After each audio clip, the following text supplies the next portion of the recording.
Hello everyone, मेरे channel में आप सबका स्वागत है। चलिए देखते हैं इस रीडिंग के माध्यम से यूनिवर्स आपको क्या मैसेज देना चाहते हैं। डियर यूनिवर्स, प्लीज़ बताइए जो भी कलेक्टिव इस रीडिंग को देख रहे हैं उनके हाईएस्ट गुड के लिए आप उन्हें क्या बताना चाहते हैं। Dear universe, thank you for your grace, thank you for the love, thank you for abundance, thank you for healing, thank you for transformation, thank you for guidance, thank you for clarity, thank you for validation, thank you for protection. Dear universe, thank you very much. Reading general reading है तो जितना आपको resonate करता है उतना ही लीजिए। जैसा resonate करता है अकॉर्डिंगली आप रोल रिवर्स कर सकते हैं और रीडिंग का जेंडर स्विच भी कर सकते हैं। ओके। अरे अच्छा, ये आना नहीं चाहता, इसको हम ले लेंगे। क्या है इसमें? 1 2 3 4 4 कार्ड्स। चलिए देखते हैं। Justice, temperance, oh my god, major arcana. आपकी रीडिंग में पहले 3 कार्ड्स मेजर आर्काना कार्ड्स हैं।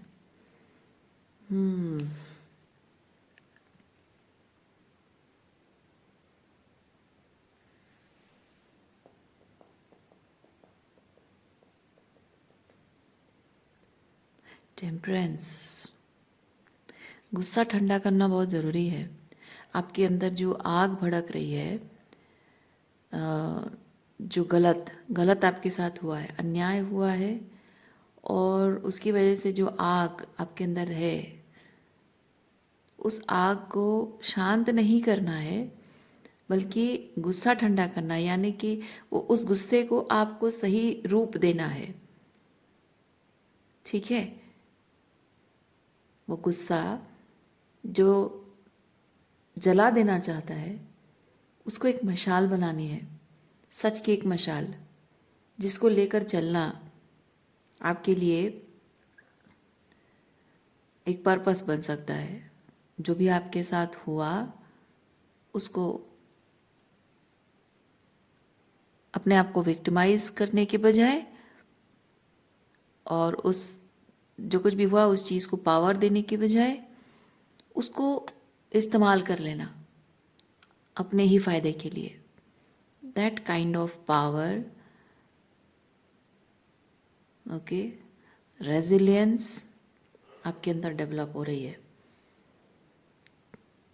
किसी ने पत्थर मारा और आप बदले में वो पत्थर उसको नहीं मार रहे हो, बल्कि उस पत्थर को तराश रहे हो, अपने फ़ायदे के लिए इस्तेमाल कर रहे हो। Yes, you are doing that.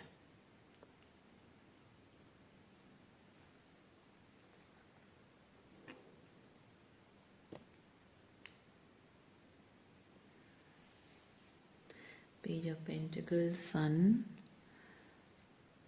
Night of wands, bottom of deck में है knight of wands, then we have empress.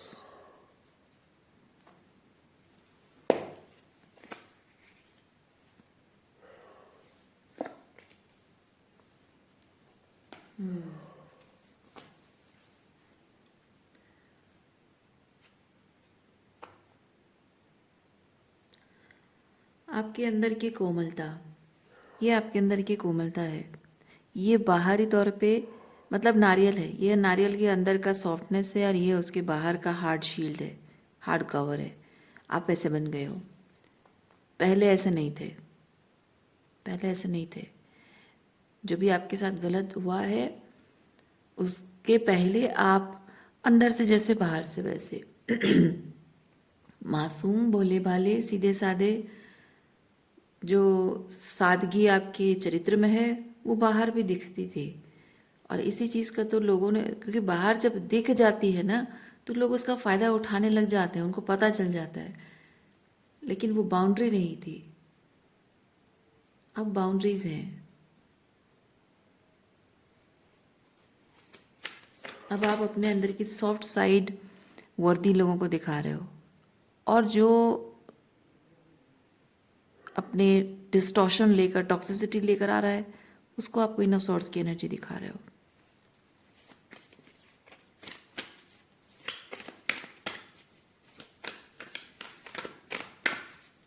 आप किसी पर्सन से डील कर रहे हो या लोगों से, जिनको या जिसको, चाहे एक पर्सन हो या आपके फैमिली मेम्बर, कहने का मतलब बहुत अगर लोग हैं हो सकता है आपके फैमिली मेम्बर्स हों, या अगर रोमांटिकली है तो कोई एक पर्सन हो सकता है।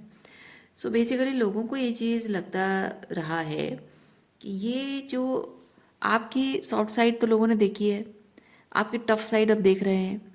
इस पर्सन को ये चीज़ लगा है कि ये जो टफ साइड है ये टेम्पररी है और ये बहुत जल्द आपको इन्फ्लुएंस कर लेगा, बहुत जल्द आपको आपके गुस्से को पिघला देगा, आपको आपकी सॉफ्ट साइड को बाहर ले आएगा, आपकी नरमी है ना, आपके गुस्से को वो पिघला देगा। तो इस तरह के का उसको लगा है। लेकिन अब ये चीज़ दिख रहा है कि आपका ये जो एनर्जी है ना, इनसाइड एंड आउटसाइड, ये टेम्पररी नहीं है और ये सुपरफिशियल नहीं है, ये दिखावा नहीं है, ये अब परमानेंट हो गया है। आप अब इसी चीज़ को अब एम्बॉडी कर रहे हो, अब आप हमेशा ऐसे रहोगे। अब आप हमेशा ऐसे ही रहोगे। तो अब किसी को ये चीज़ समझ में जब आ गया है कि ये टेम्पररी नहीं है, तो आप उस इंसान के लिए या उन लोगों के लिए आप अनरीचेबल हो गए हो। अब वो आप तक पहुंच नहीं पा रहे हैं क्योंकि आपके इनर चाइल्ड को बहुत अच्छे से जानते हैं वो लोग। लेकिन आपके इनर चाइल्ड का जो उन्होंने फ़ायदा उठाया है, हर्ट किया है, अनसेफ फील कराया है, सो आप उन्हें अपने इनर चाइल्ड के साथ कुछ भी करने इसलिए नहीं देते थे क्योंकि आपको अपने आप को संभालना नहीं आता है। आपने मतलब पूरा ओपननेस, पूरी वॉल्नरेबिलिटी आपने शो की, उनको अपने दिल के दरवाजे खोल के मतलब एंट्री दे दी। इसका मतलब ये नहीं है कि आप कमज़ोर हैं, इसका मतलब ये है कि आप उन पर भरोसा करते हो। हाँ, ये चीज़ है कि आंख बंद करके आपने भरोसा किया क्योंकि आपकी फैमिली है, अपने हैं। सो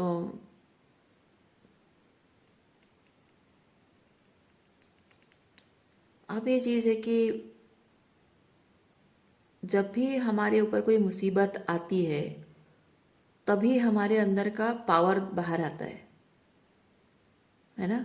तो ये जो आपके इनर चाइल्ड, यानी कि अपने आप को पूरी तरह से एक खुली किताब आपने बना दी थी इन लोगों के लिए, और जब वहाँ पे उन्होंने अ, अपनी टॉक्सिसिटी, अपना डिस्टॉर्शन फैलाया है, तो बहुत टाइम तक आप ये एक्सपेक्ट करते रहो कि ये सुधर जाएंगे, ये बदल जाएंगे, ये समझ जाएंगे, और उन्हें समझाने की कोशिश की। पर अब आपको दिख रहा है कि नहीं, इनफ इज़ इनफ, अब नहीं, अब मुझे ये तलवार उठानी होगी, यानी कि मुझे अब रेस्ट्रिक्शन करना होगा, स्ट्रिक्ट होना होगा, अपनी फीलिंग्स, अपना प्यार विड्रॉ करना होगा, अपनी पावर क्लेम करनी होगी, अपने आप को प्रोटेक्ट करना होगा, अपने लिए लड़ना होगा मुझे। जब उस वॉरियर एनर्जी में आप आ जाते हो तो एक अलग ही रूप जो आपका है ना, वो इन लोगों ने कभी या इस पर्सन ने कभी देखा नहीं था। वो था हमेशा से आपके अंदर, वो फाइटर, वो प्रोटेक्टर हमेशा रहता है। लेकिन आपको उसकी ज़रूरत नहीं थी क्योंकि आप इनसे लड़ने नहीं, इनके साथ रिश्ता निभाने, प्यार पाने के लिए और प्यार देने के लिए आए हो। तो अब वो वॉरियर एनर्जी जो है आपके अंदर, उसे देख कर these people are very much intimidated.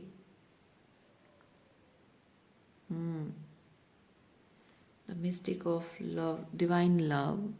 Love is divine and I am nothing except love. Yes.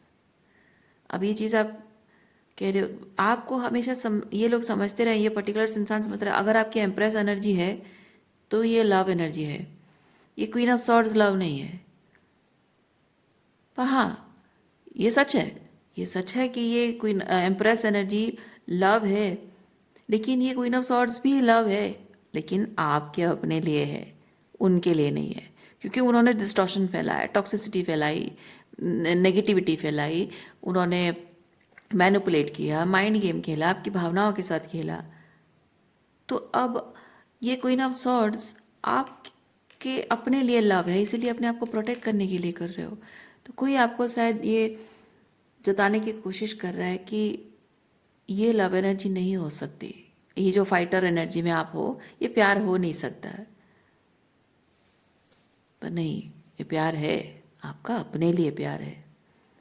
और जो लोग डिस्टॉर्शन फैलाते हैं वही लोग ऐसा कहते हैं। Mirabai, the saint of true freedom.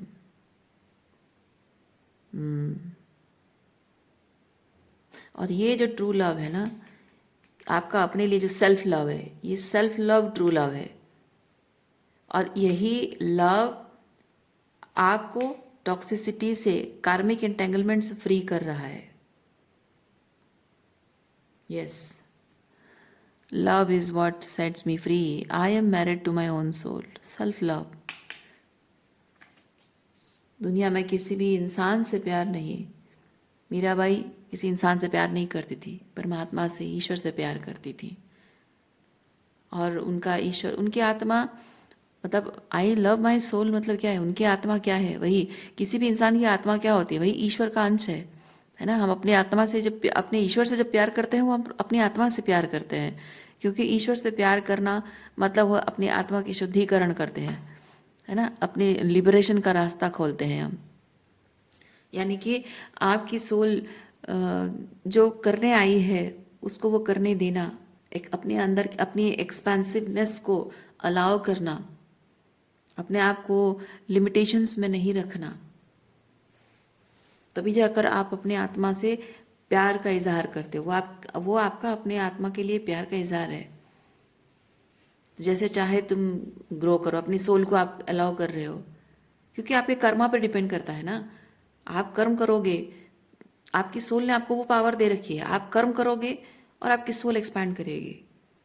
सो जब आप अलाउ कर रहे हो अपनी सोल को, यानी अपने कर्मों से अपना आगे बदल रहे हो, अपनी अपनी डेस्टिनी बदल रहे हो, अपने सोल का लिबरेशन का रास्ता खोल रहे हो। So you are liberating yourself from this karmic entanglements. देखिए, everything happens for my liberation. Yes, you are liberating yourself.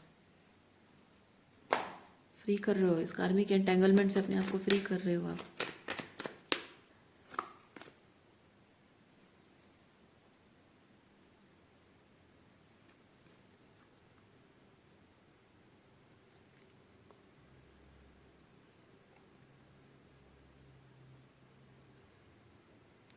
आप अभी जो स्टेप ले रहे हो, जो आगे बढ़ रहे हो, आपको अभी भी नहीं पता है कि आप कहाँ जा रहे हो, लेकिन आपको इतना पता है कि जहाँ भी जा रहे हो कुछ अच्छा तो होने वाला है। फ्यूचर कहाँ लेके जाएगा आपको नहीं पता है, पर आप एनी हाउ मूव कर रहे हो, आगे बढ़ रहे हो, पीछे नहीं हट रहे हो। क्योंकि आपको पता है आपने जो बीज बोया है उसका फल आपको कुछ ना कुछ अच्छा तो मिलेगा ही। फल तो मिलेगा जो भी है, और जो भी मिलेगा I will be happy with that. क्योंकि ये जहाँ है ये तो अच्छा नहीं है, तो यहाँ तो नहीं रहना है। अब आगे जहाँ जा रहे हैं देखा जाएगा। क्योंकि कर्मा आपका अच्छा है तो फल भी अच्छा ही होगा। अब वो अच्छा का रूप क्या होगा, वो ऊपर वाले के हाथ में है, वो ऊपर वाले के हाथ में छोड़ना है। जो जो भी, क्योंकि कर्म अच्छे हैं तो जो फल मिलेगा वो फल मेरे फायदे के लिए है। बस यही चीज़ सोचकर आगे बढ़ना है।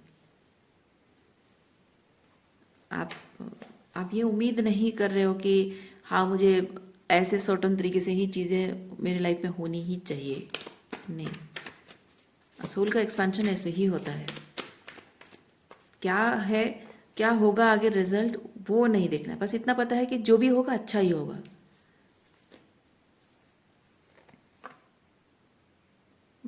एम्परर एनर्जी में है।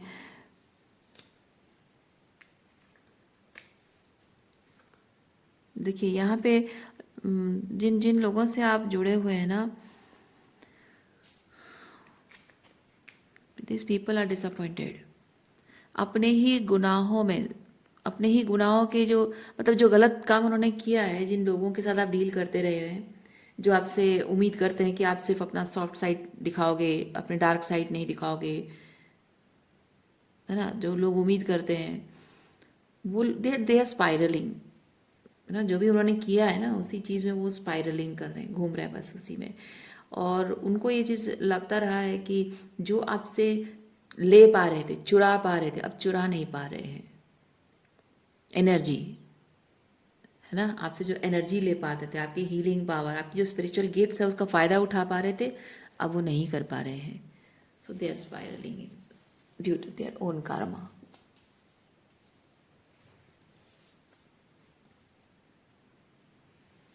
Goddess of light, mirror reflecting back the same light. Yeah. देखिए, माता लक्ष्मी की एनर्जी है, अबंडेंस। ये आप, क्योंकि आपने यहाँ अपने आप को, देखिए आप ही जो अबंडेंस मैनिफेस्ट कर रहे हो ना, लोगों को ये चीज़ लगता है कि मैं अगर रिलेशनशिप एंड कर दूँ मेरे लाइफ में अबंडेंस आएगा। रिलेशनशिप एंड करने से, किसी से दूर हो जाने से, कोई शादी तोड़ देने से, उससे अबंडेंस नहीं आती है। अबंडेंस होता है कि आप जब एक टॉक्सिक रिलेशनशिप को ख़त्म कर रहे हो, तो वहाँ आप यूनिवर्स को ये चीज़ कह रहे हो कि आई डिज़र्व बेटर। और जब आप कह रहे हो डिज़र्व बेटर, तो आप इस रिलेशनशिप के एंड होने के बाद अपने विक्टिमहुड में क्यों हो? नहीं होना चाहिए, है ना। कोशिश करनी चाहिए कि जितना ज़्यादा से ज़्यादा हो सके आप शैडो वर्क करो, हीलिंग करो, अपनी पावर क्लेम करो और विक्टिमहुड से बाहर निकलो। तो जितना ज़्यादा आप विक्टिमहुड में रहोगे, आप उतना ही उसी टॉक्सिक सिचुएशन को, टॉक्सिसिटी को उतना ही मैनिफेस्ट करोगे। भले ही आप एक रिश्ता तोड़ दो, भले ही अगर आपके पेरेंट्स टॉक्सिक हैं उनसे रिश्ता तोड़ दोगे, तब भी आप बार बार वो टॉक्सिसिटी मैनिफेस्ट करोगे। और आपका वो, उसका सीक्रेट ही यही है कि रिलेशनशिप तोड़ देने से ज़िंदगी में अच्छा नहीं होता है। रिलेशनशिप तोड़ना का इंटेंशन क्या है? अपने आप को प्रोटेक्ट करना, अपनी पावर क्लेम करना। सो पावर क्लेम करने के लिए सबसे इंपॉर्टेंट है विक्टिम मोड से बाहर निकलना, कि मेरे साथ वर्स्ट के सिनेरियो क्या गलत हो सकता है, नहीं, बेस्ट के सिनेरियो क्या अच्छा हो सकता है मेरे लाइफ में। ठीक है, उसके लिए ज़रूरी होता है कि आपको जो जिंदगी, ये जो टॉक्सिसिटी को आपने छोड़ा, कार्मिक एंटेंगलमेंट ख़त्म किया, उसको समझना है कि इट्स अ सेकेंड चांस। जिंदगी को जीने का एक दूसरा चांस मुझे मिला है, तो क्यों ना उसे फुल फ्लेजेडली जिया जाए, है ना। तो वही चीज़ है। तो जब वो चीज़ आप करते हो, अपनी पावर क्लेम करते हो, विक्टिम मोड से बाहर निकलते हो, तो you are sending energy to universe कि I deserve love and I am embodying love, है ना। आप एम्बॉडीमेंट ऑफ लव हो तो यूनिवर्स को एनर्जी सेंड कर रहे हो कि यस आई डिज़र्व लव। लेकिन आप जब सिर्फ रिलेशनशिप एंड कर रहे हो लेकिन आप लव एनर्जी में नहीं हो, तो यूनिवर्स को एनर्जी सेंड कर रहे हो कि मैं विक्टिम हूँ, तो वो आपको और भी विक्टिम वाली स्थितियाँ दे देगा और ऐसा टॉक्सिसिटी देगा, वही सेम पैटर्न्स जिसमें आप अपने आप को विक्टिम ही फील करते रहोगे। तो वही चीज़ है कि ये पास्ट जो हुआ था आपके साथ, उसके डिसअपॉइंटमेंट में नहीं रहना है, बाहर निकलना है। भले ही अनसर्टनटी है, आगे जाकर क्या होगा, ये होता है फॉरवर्ड मूवमेंट। आगे जाकर क्या होगा आपको नहीं पता है, लेकिन जो भी होगा उसकी रिस्पॉन्सिबिलिटी लेना। क्योंकि आप जब आगे बढ़ रहे हो, लेकिन आगे क्या होगा, वर्स्ट के सिनेरियो सोच रहे हो, आप एक्शन नहीं लोगे, पर आपको एक्शन लेना होगा। इसलिए नहीं क्योंकि आपको पता है, इसलिए इसलिए रेडी नहीं होना कि वर्स्ट के सिनेरियो जो होगा देखा जाएगा, नहीं, बेस्ट के सिनेरियो क्या हो सकता है ना, उसकी भी तो पॉसिबिलिटीज हैं। So why not try it. और पास्ट में इसलिए नहीं रहना है क्योंकि ये तो सर्व नहीं कर रहा है। पास्ट में इसलिए नहीं रहना है क्योंकि आगे जाके क्या होगा नहीं पता है, उसलिए पास्ट में नहीं रहना, है ना। आगे जाके क्या होगा नहीं पता, इसीलिए पास्ट में रहना नहीं। आगे जाके जो हो सो हो, यहाँ पास्ट में तो नहीं रहना क्योंकि ये सब नहीं कर रहे। और आगे जो होगा उसकी रिस्पॉन्सिबिलिटी ली जाएगी। और वर्स्ट के सिनेरियो से बेहतर है बेस्ट के सिनेरियो क्या हो सकता है, हम उसको अज्यूम नहीं करेंगे, ओवर थिंक नहीं करेंगे, ओवर एनालाइज नहीं करेंगे, जस्ट एक्सपेक्ट करेंगे। और जब आप अपने लाइफ को पर्पसफुल तरीके से जीते हो, तो आप अपने लिए एक सर्टेनिटी क्रिएट कर रहे हो। आप जब आप खुद ही क्रिएटर हो, तो आगे जाकर जो भी होगा वो आपको पता है, आप कैलिबर कर पा रहे हो उस चीज़ को कि आपको कहाँ क्या करना है क्या नहीं करना है, राइट। सो मैं रीडिंग यहीं पे रखती हूँ। उम्मीद करती हूँ इस रीडिंग से आपको कुछ क्लैरिटी मिली हो। मैं आपको नेक्स्ट रीडिंग में मिलती हूँ। अपना ख्याल रखिए, खुश रहिए, बाय।